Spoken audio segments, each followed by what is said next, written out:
Greetings, Benjamin J. from Ben's Trains, another in the series. Well, part 3 of converting the wind-up Commodore Vanderbilt to power. So what we're going to do is fill the slot and the hole. The video, I think I will just fill the slot. I can only do one at a time. So what you do, I don't know if you can see this, yeah you can see it, is you take something sharp, in this case the edge of a screwdriver, and as you see I've really scratched the steel around that slot. Not just scratch the paint, scratch the steel so you can feel that. And that gives the epoxy something to adhere to. As you see, let me focus this. You can see I've really scratched that, and it's good deep scratches, as you can hear. So scratch the steel, not just the paint. Make sure it's scratched, and also around the hole. There we go, you can see that.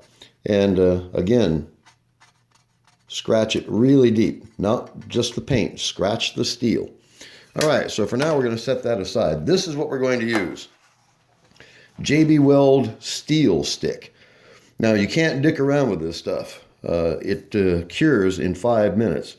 And in an hour, it's as hard as glass, and I'm not kidding. It cures really quickly. So what we're going to do, take the top off, and this is epoxy putty, as you see. And just take a piece, you take a razor blade and just chop off a chunk, just like that. Wrap this back up and stick it back in the tube. Just like that. Okay, so now we have this chunk of epoxy putty, as you see. And you start kneading it until it is one universal gray-black color. And it only takes a few minutes to do this. Now, you can't knead this stuff and then go eat a Twinkie. You knead it and then you use it. Because this isn't like epoxy. It doesn't slowly cure and then go from a putty to getting really sticky. It's just like Bondo. It goes from a putty to a solid in just a matter of 5 minutes. I mean, this thing will get so hard that you can drill it, you can tap it, and it has powdered steel in it. And this stuff gets hard. I mean, it gets really hard. So, as you see, you just knead this stuff until it's one solid gray-black color. And it gets pretty sticky. And as you see, it leaves residue on your fingers. So what we're going to do is continue to knead this. And you want it to get it nice and warm. That's one thing. And of course, you want it to be one consistent color. And you want to make sure that you're really compressing this to get any air bubbles out of it. And this isn't super critical, but you don't want to have a hole show up in the putty when you start filing it or sanding it. You want it to be completely solid with no air bubbles in it at all. All right. As you see, it is one solid gray-black color now. So we're going to fill that slot. So we're going to take a piece of this, about that big. Continue to knead it while you're using it. Fold it over a couple times. That makes sure there's no air bubbles in it. And then just mix or measure it so it's at least as long as the slot. Go on the inside and stick it to the steel. Just like that. Kind of spread it out, feather it.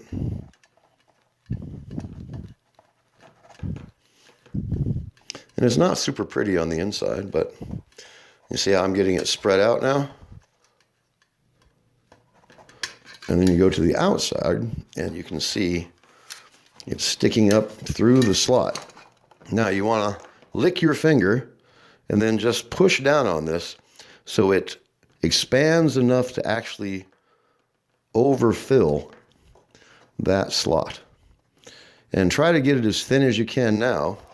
and that gives you a whole lot less work to do when you start sanding this. So instead of having a big chunk sticking up, have a little chunk sticking up.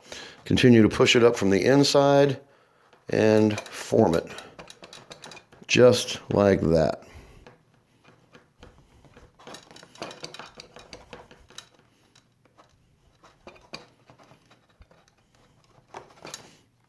All right, that is completely filled. As you see, kind of feather it out a bit.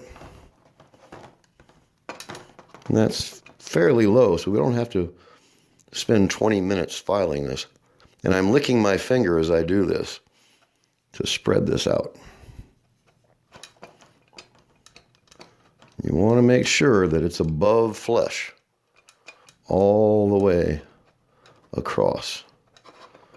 Okay, so now you can see the outline of the slot itself. And that is it. Now just let it cure. As long as it's above flush, it will be virtually invisible when you sand that down, as you see.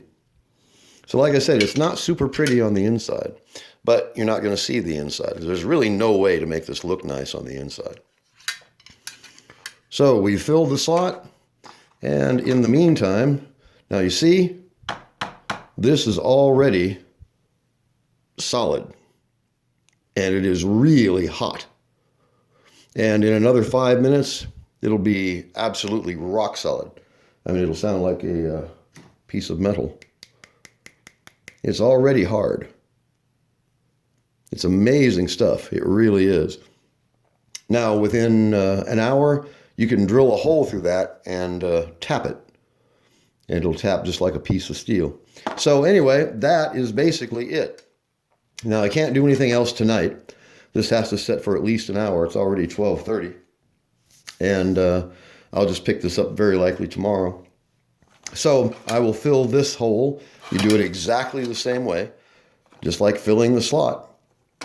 Let this solidify at least an hour. I'll let it probably go overnight. And then you take a file and you just file this away until you're down to flush steel. And the slot will virtually disappear. Same thing with this hole.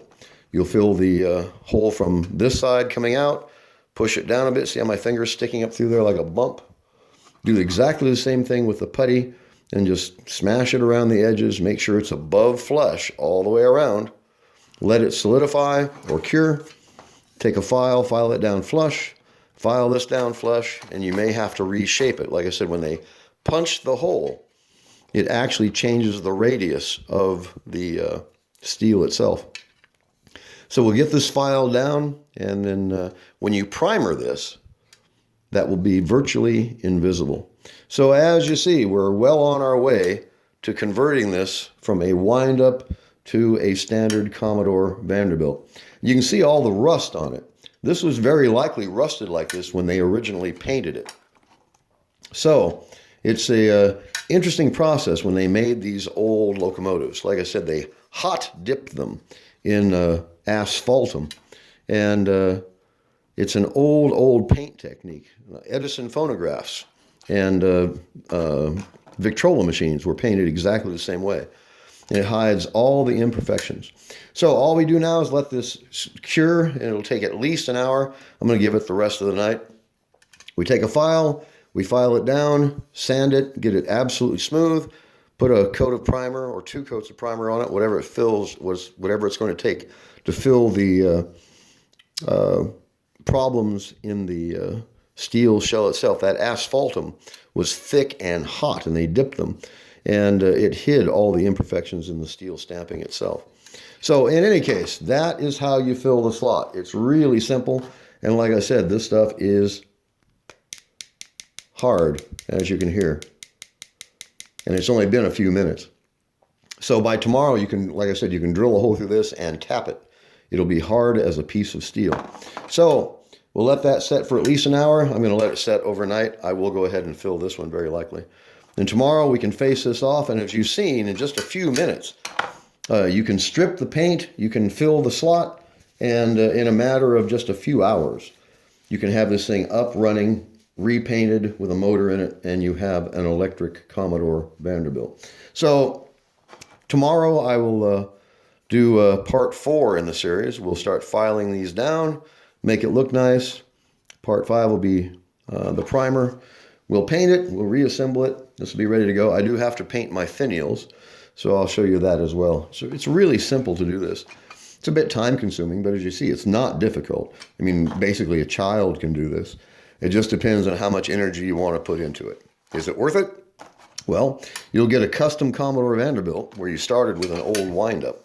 And if you want to paint it red, you can paint it red. You want it blue, yellow, green, orange, charcoal gray, black, white. Make it any color you want. That's the neat thing about doing custom locomotives. You can have a black locomotive with white finials. You can have a white locomotive with black finials. In this case, it's going to be flat black, actually textured black. And the finials are very likely going to be chrome.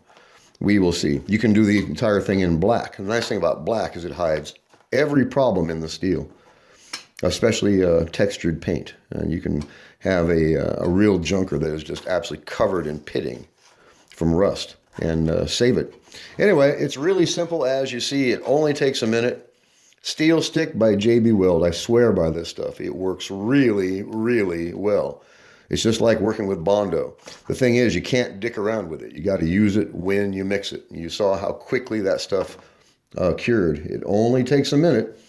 Once you stop kneading it, and bang, it turns into a solid. So you can see the ridge that filled the slot. We'll file this down, take it from there. Next, I'll go ahead and fill that hole. And tomorrow, we'll do the sanding and the finish work and get this down. And it should be a virtual invisible repair. So I just want to do a quick video. As always, if you have any questions, feel free to drop me an email, BENZTRAINZ@gmail.com. And as always, thank you for watching.